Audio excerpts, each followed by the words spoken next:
उत्तर प्रदेश की राजधानी लखनऊ में भारतीय जनता पार्टी के सम्मेलन से 2027 के विधानसभा चुनाव का राजनीतिक संदेश साफ तौर से दिखाई दे रहा है। मंच पर मुख्यमंत्री योगी आदित्यनाथ, बीजेपी के राष्ट्रीय अध्यक्ष नितिन नवीन, उप मुख्यमंत्री केशव प्रसाद मौर्य समेत पार्टी के कई बड़े नेता मौजूद रहे। इस सम्मेलन में संगठन को मजबूत करने के साथ साथ विपक्ष पर भी जमकर राजनीतिक हमला हुआ है। मुख्यमंत्री योगी आदित्यनाथ ने अपने संबोधन में समाजवादी पार्टी और कांग्रेस पर निशाना साधते हुए कहा कि कुछ राजनीतिक दल सिर्फ वोट बैंक की राजनीति करते हैं। उन्होंने कहा कि वोट बैंक खिसकने के डर से विपक्ष लव जिहाद, लैंड जिहाद और थूक जिहाद जैसे मुद्दों पर खुलकर बोलना चाहता है या बोलने से बचता है।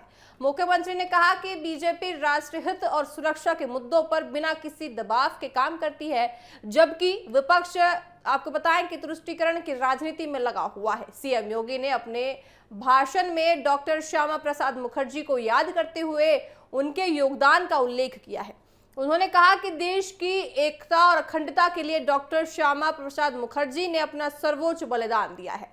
मुख्यमंत्री ने प्रधानमंत्री नरेंद्र मोदी के नेतृत्व में जम्मू कश्मीर से अनुच्छेद 370 हटाने जाने की भी बात दोहराई है। बीजेपी ने वह संकल्प पूरा किया, ये कहा है उन्होंने, जिसे वर्षों तक केवल राजनीतिक मुद्दा बनाकर रखा गया था। वहीं बीजेपी के राष्ट्रीय अध्यक्ष नितिन नवीन ने भी अपने संबोधन में समाजवादी पार्टी और कांग्रेस पर तीखा हमला बोला है। उन्होंने कहा कि वर्ष 2017 से पहले उत्तर प्रदेश की पहचान विकास से नहीं बल्कि भ्रष्टाचार, तुष्टीकरण और माफिया राज से होती थी। उनका आरोप था कि उस समय हर जिले में एक स्थानीय माफिया और दबंग का प्रभाव ज्यादा था और कानून व्यवस्था पूरी तरह चरमरा रखी थी। नितिन नवीन ने कहा कि मुख्यमंत्री योगी आदित्यनाथ के नेतृत्व में प्रदेश में कानून का राज स्थापित हुआ है और माफियाओं के खिलाफ सख्त कार्रवाई भी की गई है। उन्होंने दावा किया कि आज उत्तर प्रदेश की पहचान माफिया नहीं बल्कि विकास और निवेश से हो रही है। उन्होंने प्रधानमंत्री नरेंद्र मोदी की वन डिस्ट्रिक्ट वन प्रोडक्ट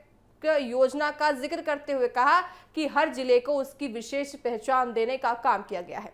अपने भाषण में नितिन नवीन ने केंद्र सरकार की योजनाओं का भी उल्लेख किया है। उन्होंने कहा कि पहले सरकारी योजनाओं का पूरा लाभ गरीबों तक नहीं पहुंचता था, लेकिन आज जनधन देखिए खातों और डायरेक्ट बेनिफिट ट्रांसफर के जरिए सरकारी सहायता सीधे लाभार्थियों के खाते में पहुंच रही है। उन्होंने महिला के सम्मान और सशक्तिकरण को लेकर भी केंद्र सरकार की योजनाओं की चर्चा की है। बीजेपी नेताओं ने अपने संबोधन में काशी विश्वनाथ धाम, अयोध्या में राम मंदिर और धार्मिक स्थलों के विकास का भी उल्लेख किया है। उन्होंने विपक्ष पर हिंदू आस्था का सम्मान न करने का आरोप लगाया और कहा कि बीजेपी सांस्कृतिक विरासत और धार्मिक आस्था के संरक्षण के लगातार काम कर रही है। ये सम्मेलन केवल संगठनात्मक बैठक नहीं बल्कि 2027 के विधानसभा चुनाव की रणनीति का भी अहम हिस्सा माना जा रहा है। बीजेपी अपने बूथ और शक्ति प्रदर्शन देखिए शक्ति केंद्र स्तर के कार्यकर्ताओं की को अभी से सक्रिय करने में जुटी हुई है ताकि चुनाव से पहले संगठन को और मजबूत किया जा सके। पार्टी नेतृत्व ने कार्यकर्ताओं से घर घर जाकर सरकार की उपलब्धियों को जनता तक पहुंचाने का आह्वान किया है।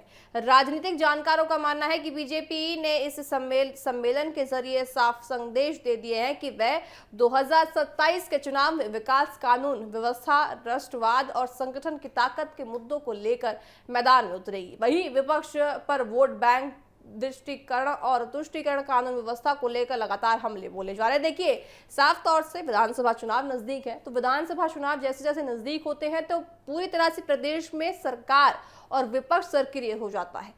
सरकार जो है विपक्ष पर हमलावर रहता है और विपक्ष लगातार सरकार पे हमलावर रहती है। इसी क्रम में आज भी अयोध्या में देखिए आपको बताएं कि जिस तरह से राम मंदिर का विवाद छिड़ा हुआ है, ऐसे में सरकार और विपक्ष लगातार एक दूसरे को कटघरे में घेर रही हैं। ऐसे ही देखिए आज नितिन नवीन ने भी वापस समाजवादी पार्टी और कांग्रेस को आड़े हाथों लिया है और साथ ही क्या कुछ नितिन नवीन ने कहा है, आइए आपको सुनाते हैं। 2017 के पहले का उत्तर प्रदेश की जरूर चर्चा करना चाहूंगा मित्रों।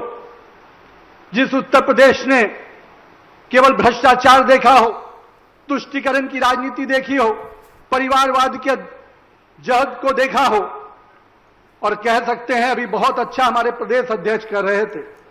मैं तो कहता था कि उत्तर प्रदेश में छत्रपों का राज रहता था।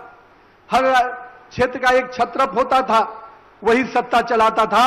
लखनऊ में बैठा हुआ मुख्यमंत्री एक अलग सरकार चलाता था और छत्रप अलग सरकार चलाता। लेकिन हमारे प्रदेश अध्यक्ष ने अच्छा कहा, हर जिले में हमारी सरकार का, नरेंद्र मोदी जी का विजन है 1 डिस्ट्रिक्ट 1 प्रोडक्ट।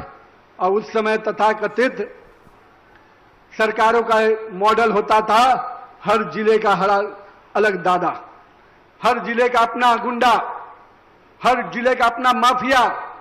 लेकिन मैं कह सकता हूं, भारतीय जनता पार्टी की सरकार ने उस गुंडे राज को, उस माफिया राज को हर जिले ही नहीं, हर गांव और कस्बे से भी समाप्त करने का काम किया है मित्रों। फिलहाल देखिए, लखनऊ से बीजेपी ने अपने कार्यकर्ताओं में चुनावी जोश भरने के साथ साथ विपक्ष को भी सीधे राजनीतिक संदेश देने की कोशिश की है। अब देखना यह होगा कि आने वाले दिनों में इस बयानबाजी का प्रदेश की राजनीति पर क्या कुछ खासा असर पड़ता है और 2027 के चुनावी रण में ये सियासी मुकाबला किस दिशा में और आगे बढ़ता हुआ नजर आएगा। सभी की नजरें इस पर टिकी हुई है।